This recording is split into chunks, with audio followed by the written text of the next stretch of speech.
Yeah, the slide is okay. Slide is visible.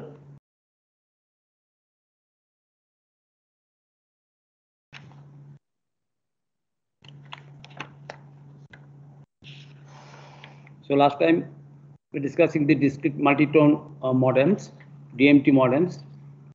Earlier we have seen these cable modem and ADSL modems. In discrete multitone modems that we have seen it here, here the multiple carriers signals are sent at different frequencies on each channels. Multiple carrier signals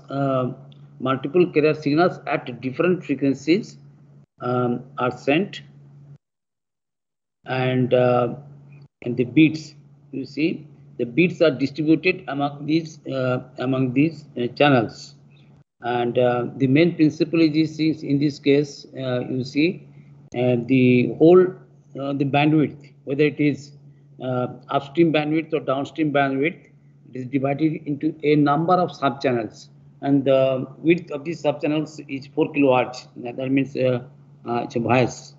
So it's a number of 4 kilohertz sub channels. You can see it here.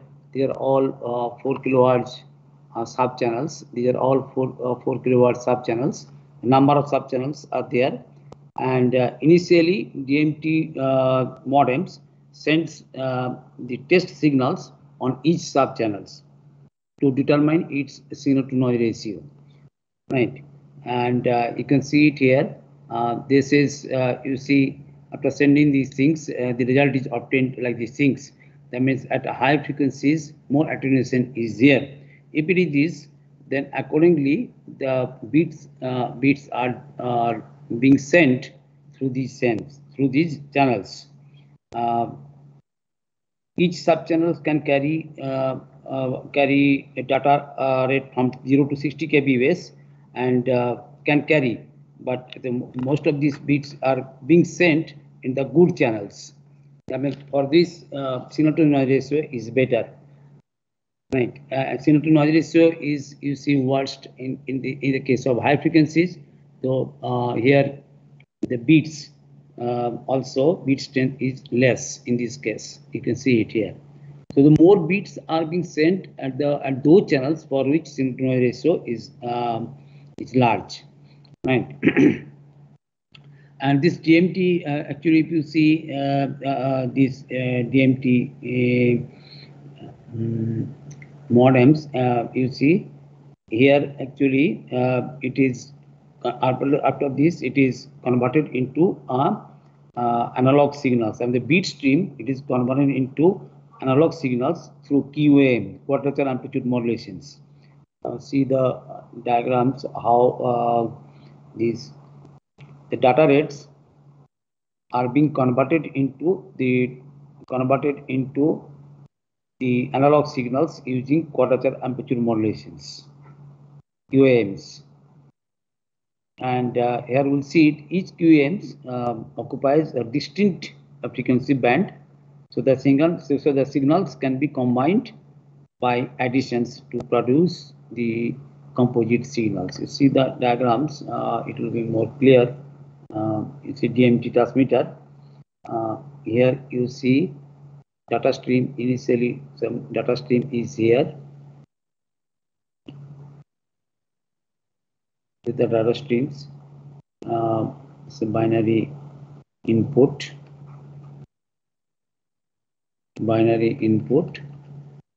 right? Say it is xt, and the data rate is say RBPS, BPS. Then it is converted into serial to parallel converter, serial to converter, right? So after this, you get parallel bit streams.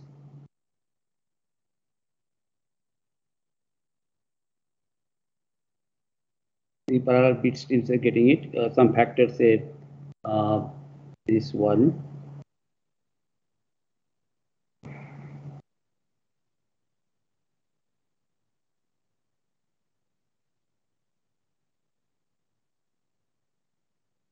This is X1, X or T for this data rate. It is alpha 1 R, RBPS. If it is X2, it is say X2T, and the data rate is alpha 2 R. The BPS. BPS, this alpha 2 R is the BPS. Next, you see it is converted into quadrature, converted to analog signals through QAMs. So there are different schemes are there for digital to analog, ASK, FSK, PSK, also a combination of ASK and PSK. Oh, net problem is here. Net problem is here, just wait. Am I audible? Am I audible? Yes, sir.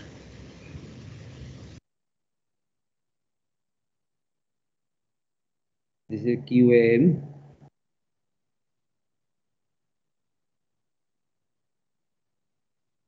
QAM. This is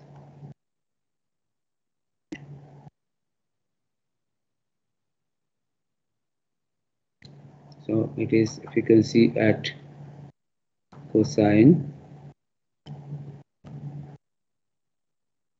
2 pi f1t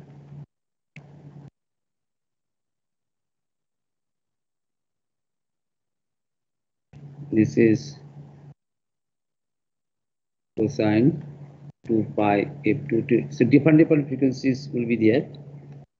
QAM, these are the QAM signals, right? And similarly in this way,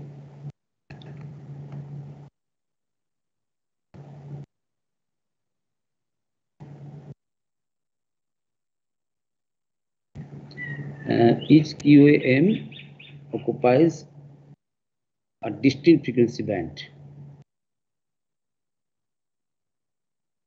QAM, this is cosine 2 pi fnt, and since they are the analog signals, so easily they can be summed up to get the composite signals. Summed up.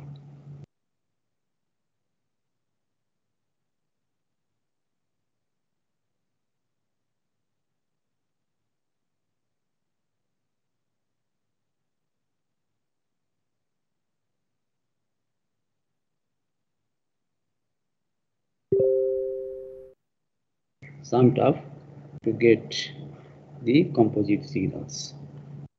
This is the DMT signal out. That is YT. So that is actually this is XNT, and the data rate it is alpha NR PPS.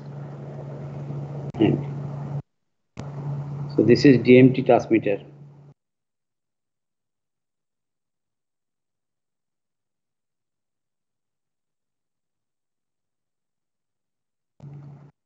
So here you see the bit streams after initialization. So initialization is required because which channels would be used for more bit. You have seen this bit stream is there, and bit streams are not uniformly distributed to all the channels. The DMT initially test the channels, right? The DMT model determines the signal to noise ratio. Some test signals are being sent to determine the signal to noise ratio, and more bits are being sent to those channels for which signal to noise ratio is high.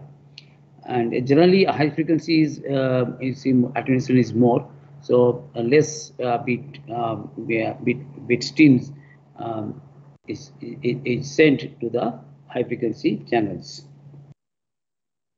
So in this case, so alpha I actually 0, less than equal to alpha I less than equal to 1, and this like these things. And generally this DMT design, 256 subchannels are there in DMT designs. It employs 256 downstream subchannels. ADSL also downstream subchannels, and the rate, the data rate can be of the order of 15.36 Mbps theoretically. Practically, some transmission impairments are there. So if you consider the transmitter impairments, then it will be reduced. It can operate at present can operate 1.5 to 1.5 to 9 to 10 Mbps. It can operate these DMT modems. So this is the DMT modems. So what we have seen, the DMT modems, you have seen these whole channels, whether downstream or upstreams. They're divided into subchannels, right, of band 4 kilohertz. And next, each subchannel, the subchannels are being tested by sending some test signals. I mean, to determine their signal to noise ratio.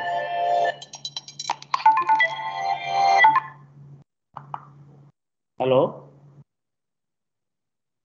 Yes, please.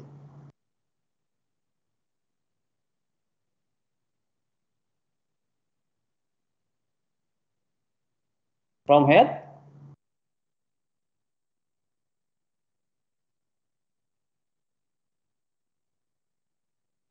Oh no, sorry, I'm not interested. Thank you.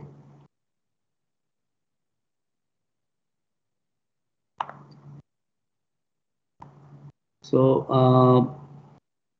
like these things, you have seen this one, and after initializations, this data streams into converted into analog signals through by modulating these QAMs, right? You see the subchannels, the bit streams are divided into substreams, right? A number of substreams, and each substream is then converted to analog signals by using quadrature amplitude modulations, right? And each QAM signal occupy a distinct frequency band, and these signals are then summed up to produce the composite signals, and that is the DMT signals. Well, these are the things are there. So in general, there are some other modems are also there. Their notification generally it is ADSL, one kind of modem you have seen it. There are other modems are there, and in general they are noted as XDSL. XDSL modems. Among them, ADSL is one of them. Right, depending on the speed of the digital transmission, these are digital subscriber lines. So other schemes also there, depending on the speed and coding schemes. Like this is ADSL. That just we have seen it, ADSL, asymmetric digital, where upstream downstream are different. ADSLs. Another modems are there like HDSL. High data rate digital subscriber lines, SDSL, single lines, SDSL, single line digital subscriber lines, and very high data rate DDSLs, etc. Those things are there. So there are other modems are also there. So see there, what are the coding schemes, the characteristics? You see HDSL, which is the high data rate,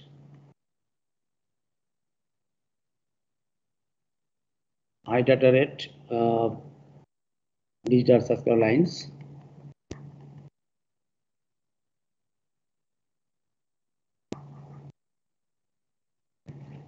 HDSLs.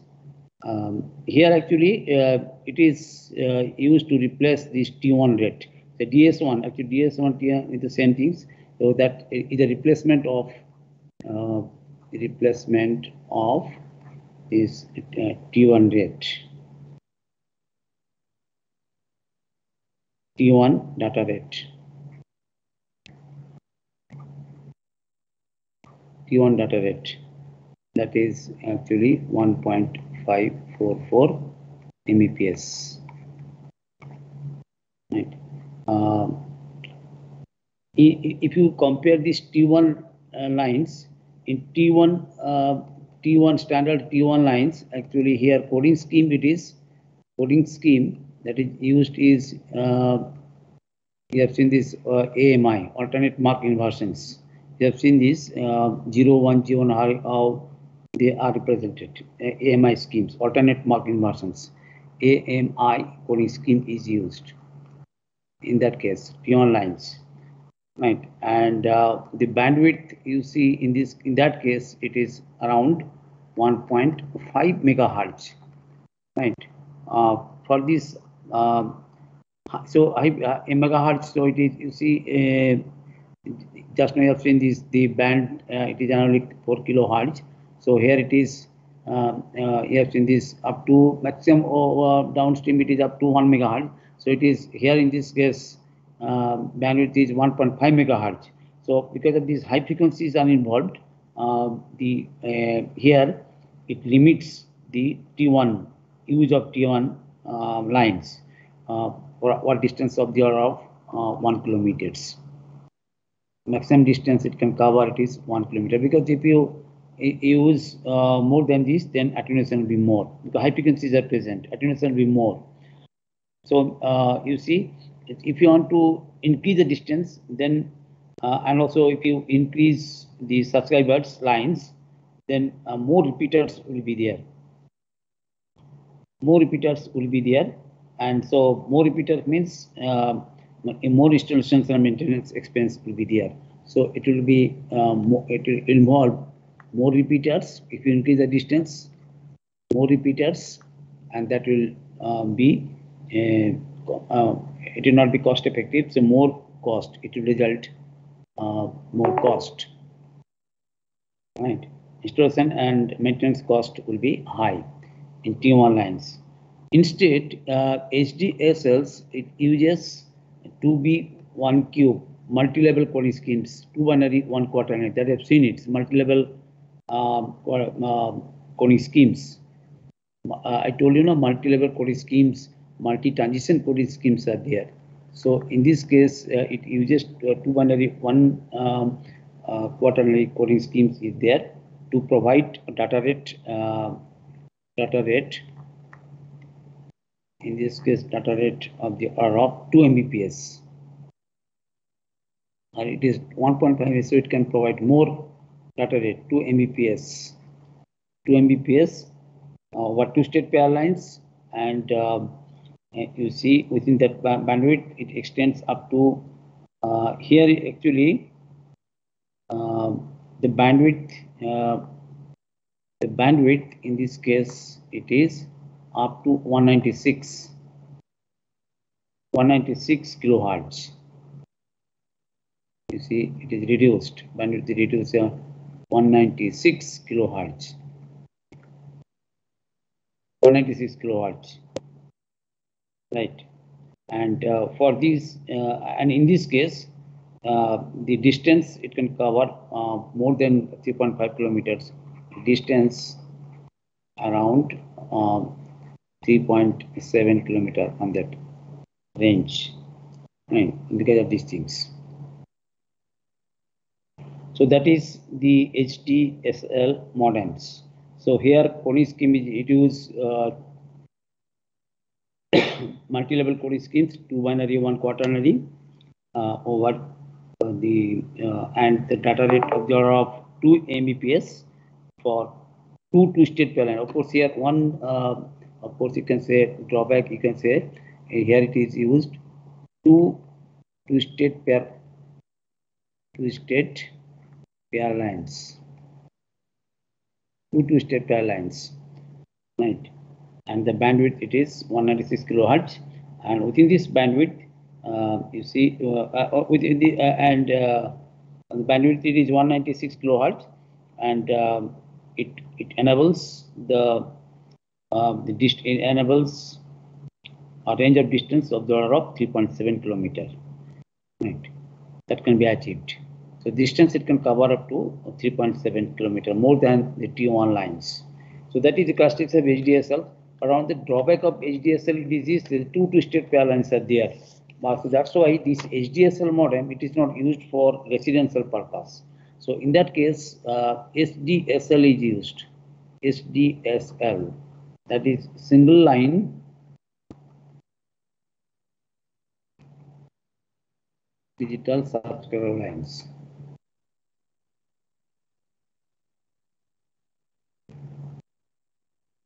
Subscriber 9. Right. In this case, you see there will be only one twisted pair line is required.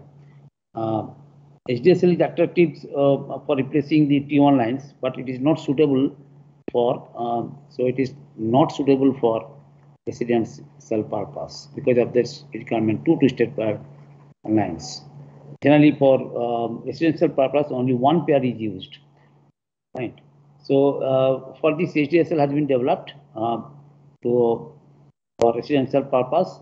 Here, of course, coding scheme is same as two binary coding schemes. Here it is coding scheme is the same as HDSL coding scheme.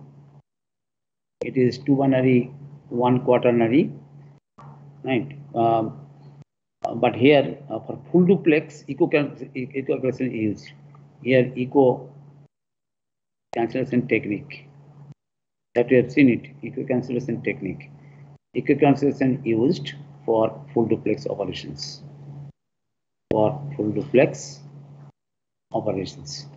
SDSL. So that is used for residential purpose. Right. That is the advantage of this SDSL. Here it uses only one twisted pair, one pair of twisted lines, not two twisted pairs. So that is HDSL. Another which is also widely used, you can say latest development of this modem, it is VDSLs. VDSL, very high data rate.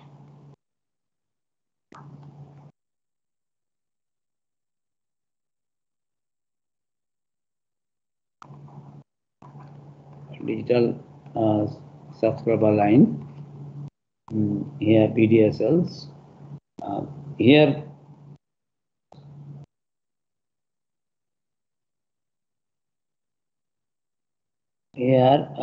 signaling technique it is DMT QAMs. Here the signaling technique, the technique that is used for signaling technique. What we have seen is DMT modems, the same concept is used. It is DMT and QAMs technique. What we have seen it, DMT QAM technique is used, and it does not use here. It does not use echo cancellation.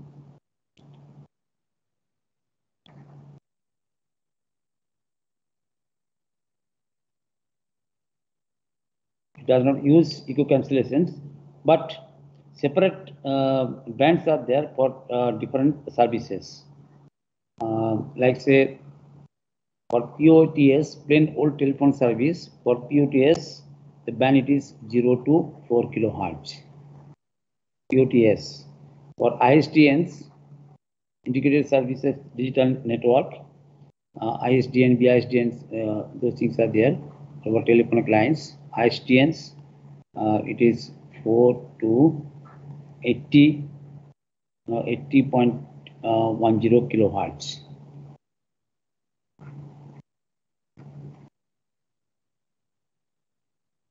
Kilohertz for ISDNs, and for upstreams, upstream it is 300 to 700 kilohertz, and for downstreams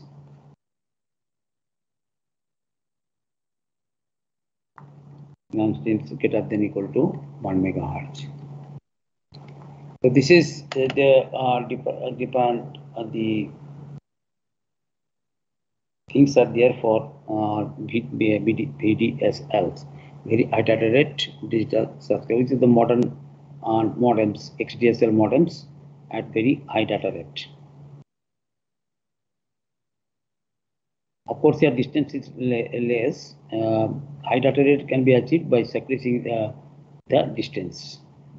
And the signaling technique, it is these TMT QAMs. So these are the characteristics of different modems. So we have seen these earlier the cable modems, next ADSL modems, next DMT modems. Next we have seen these that is HDSL, SDSL, and BDSL, BDSLs. So they're different, the important modems. Some of the modems are there, but they are the important modems that are used for these data communications. Right. So this completes these ones and the multiplexings. Next, we'll see the switching network. So if you have any questions regarding this modem, you can ask. Any questions from multiplexing point of view? If you have, you can ask. Any questions from multiplexings on modems? Okay, then next you see, till tomorrow, whatever the things will cover, that will be your quiz portions. It is module 3, but we'll see, we will not be able to cover whole things. Some portions may be left. So whatever the things will be discussed by tomorrow, that will be your syllabus. But last two classes, this up to, next switching networks will be basic things will be considered. Right.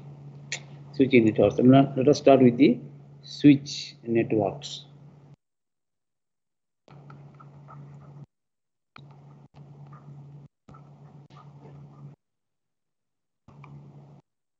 So you see, so we have seen these different devices, techniques, channels, etc. Now we'll see the networks.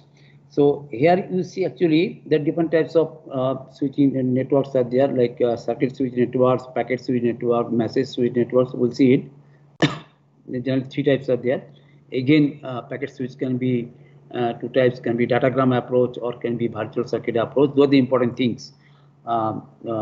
Because suppose for emergency purposes, which network can be used, or so for reliability purpose, which network can be used, etc. Those things. For military purpose, which network can be used, those things, it will be clear now. Well, why this switch networks is considered here, you see, because why you consider this network?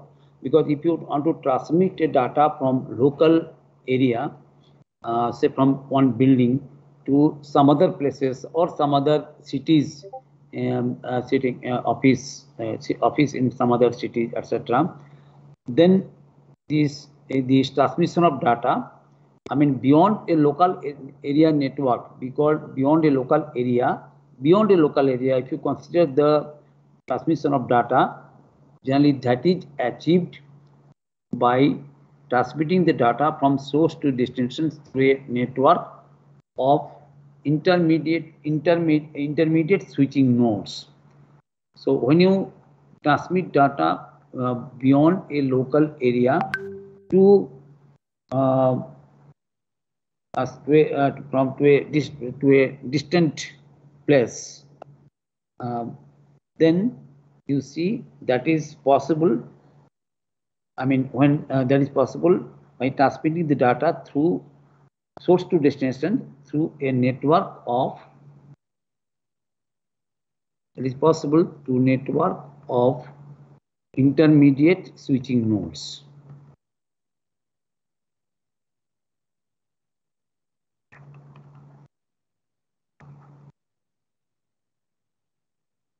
Switching nodes.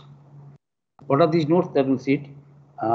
These actually switching nodes. So what I'm saying, intermediate switching nodes.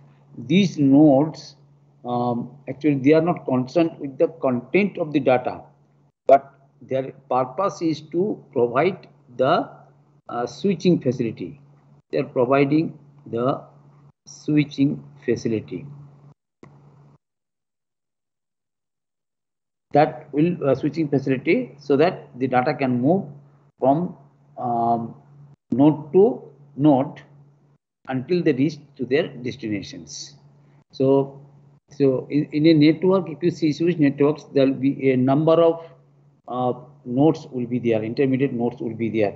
But let's take an example. So if you take these examples, that will be more clear. What are the, this is one node, this is another node, this is another node, say another node, say another node, say one node, say another node, right? Then you see it will be connected. So 1, 2, 3, 4, 5, 6, 7. The 7 nodes, say, and some of the nodes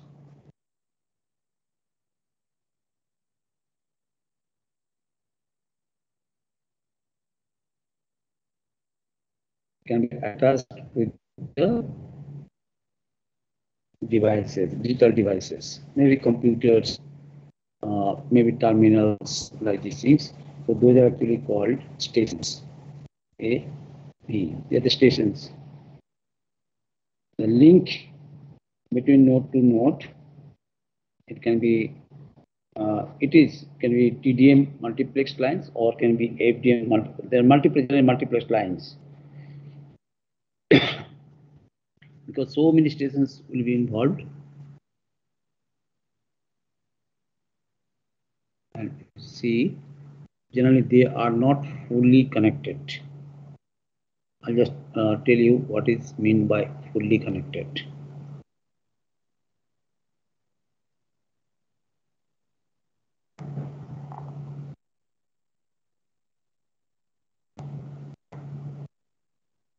And so there are the stations. There can be other stations also there attached to this node. Let us say this is station E, this station F, station F. Right. So these are actually called stations. Station which are attached to the node. So these are actually node. This 1, 2, 3, 4, etc. These are called actually node. And end devices, these end devices that want to communicate, they are referred as stations. They are referred as stations. And the stations may be computers, maybe terminals, or maybe telephones, or maybe some other communicating devices. The switching devices, which purpose I told you just now, which purpose to provide communications, switching devices. These switching devices are called the nodes. And these nodes are connected to one another. In another, you see some topology is here. You can in some topology by the links. These links are there, and each stations, you see there are different stations are there.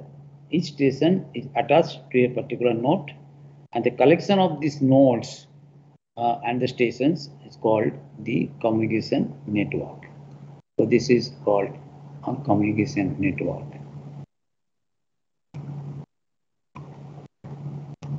Consisting of the stations and nodes. Right. Now, so we'll consider now, we'll focus on these switching networks, switched communication network. So you can say this is switched communication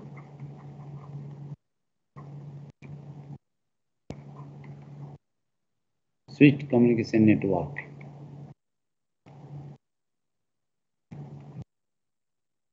Right. Data enters the network from stations. You see data from stations are entered to the network,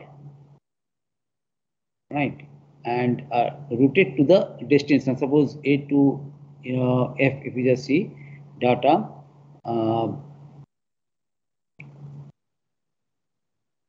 routed to the destinations through the nodes, from node to node, switching from the from being switched, data being switched from node to node.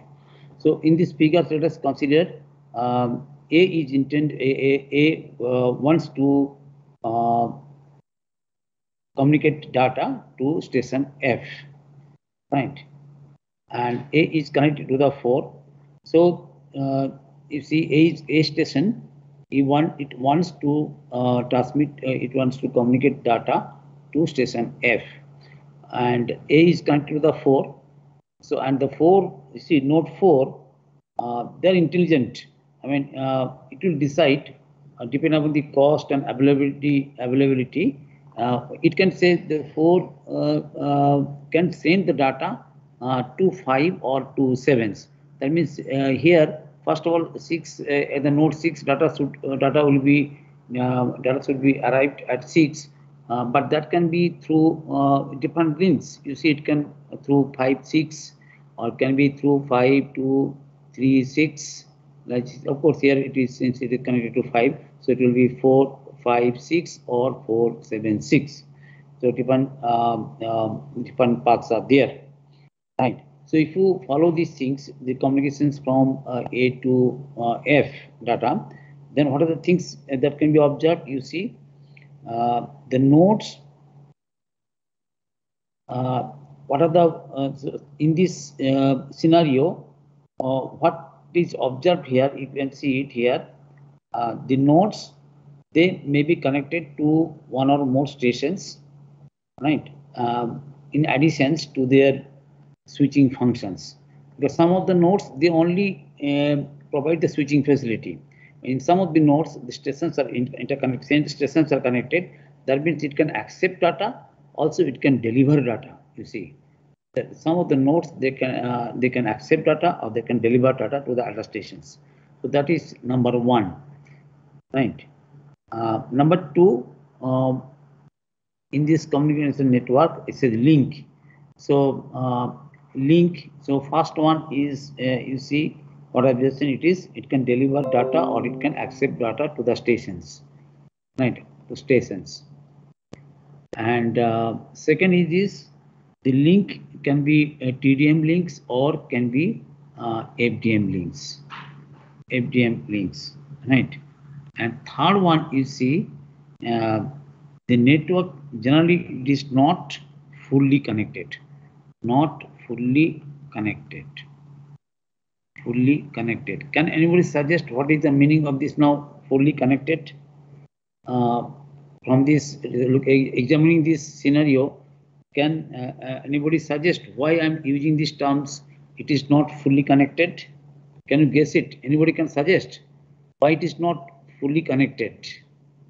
The network is not fully connected, because these are the important things: blocking, non-blocking, kind of fully connected or not fully connected. These things are to be identified.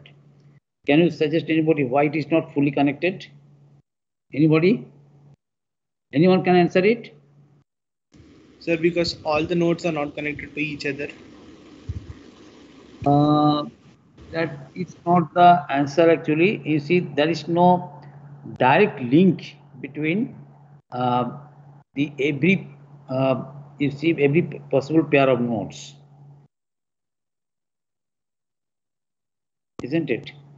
There is no direct link is there. Suppose 4 to 6, it can go through these ones or these ones. So more than one possible path is there.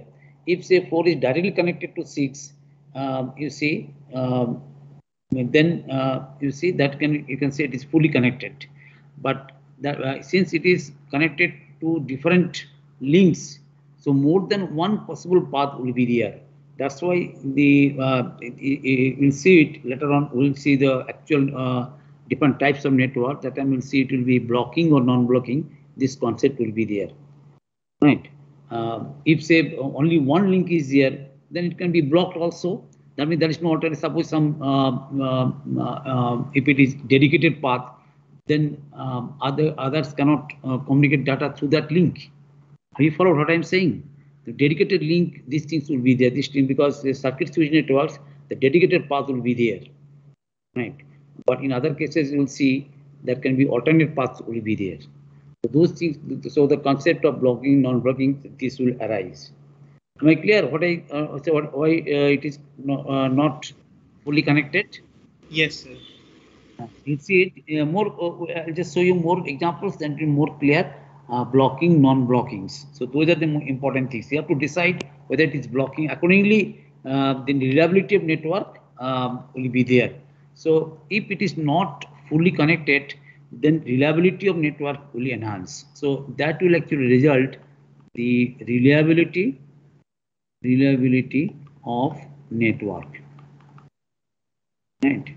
Suppose some emergency signals, suppose signal, so some medical purpose or military purpose, the signal, if you want to send the signals, that times you see only one path is here, and if it is blocked, somehow if it is congested, then you see your signal will not be reached to the destinations. But if more paths are there, then maybe it has to travel the longer path, but definitely the signal will be reached to the destinations. So those things are there. Just keep in mind. So these things are there. So anyway, let us quickly see in these what are the different types of these switch networks. Generally, there are three types of switch networks are there. Types of switched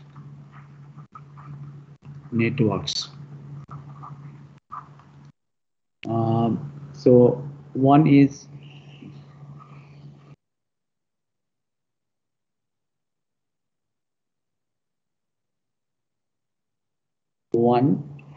circuit switch network.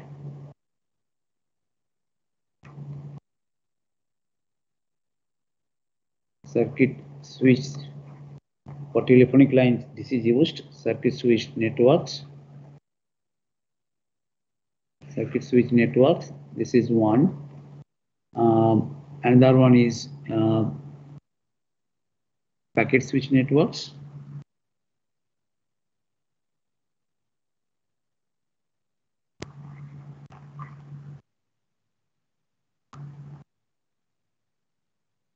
Packet switch networks, this is another ones. And the third one, it is the message switch networks.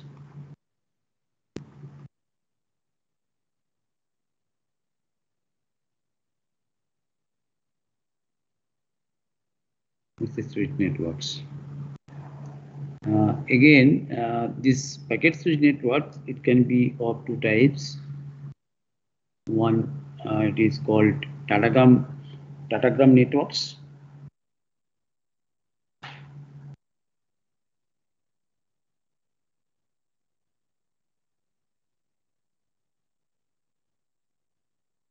Datagram networks. And another one, it is the virtual circuit networks.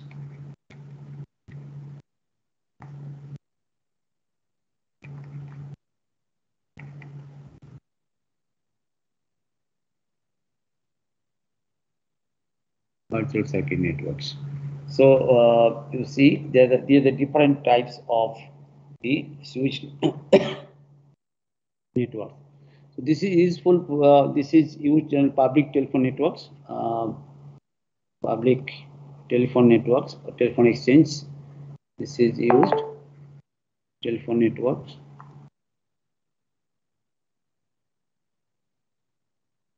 Public telephone network, the circuit switch network is used, and in this case, just I mentioned, you see, it has dedicated path is here.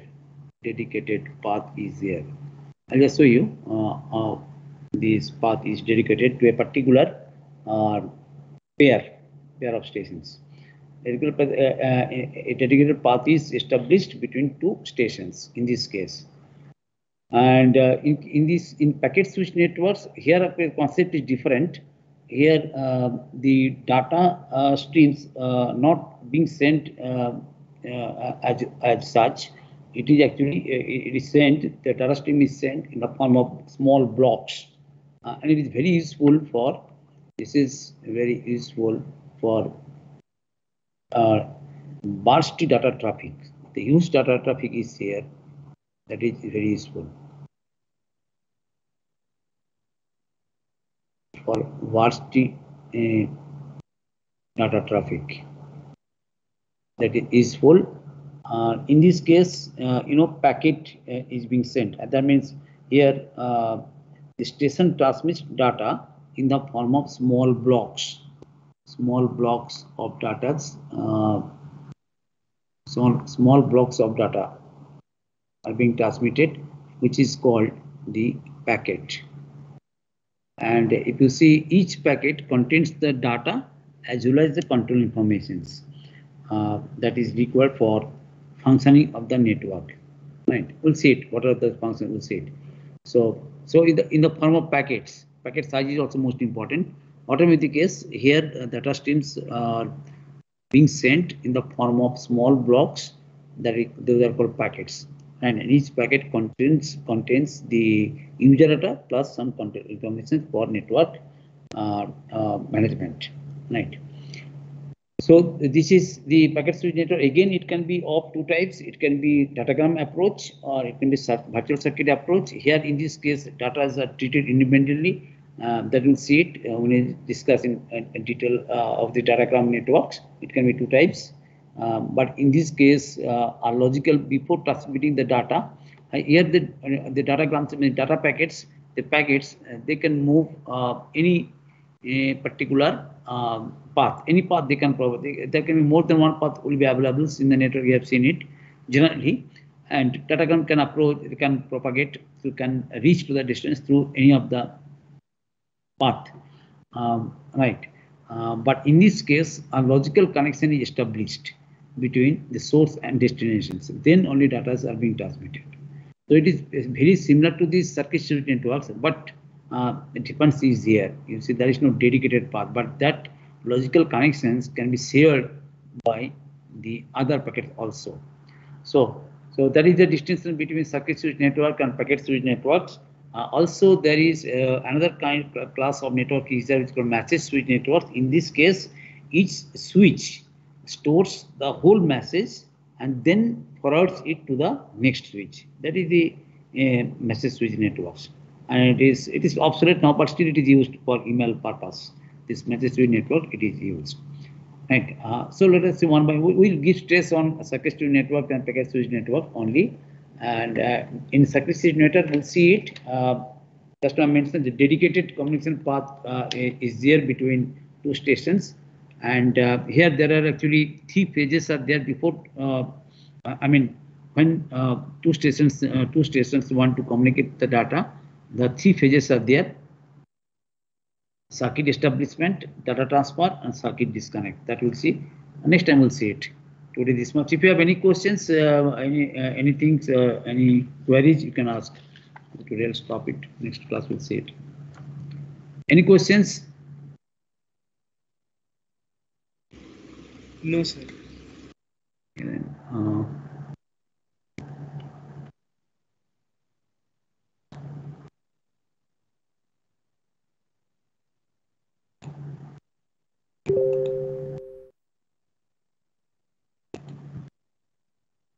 Okay, then next class we'll see it.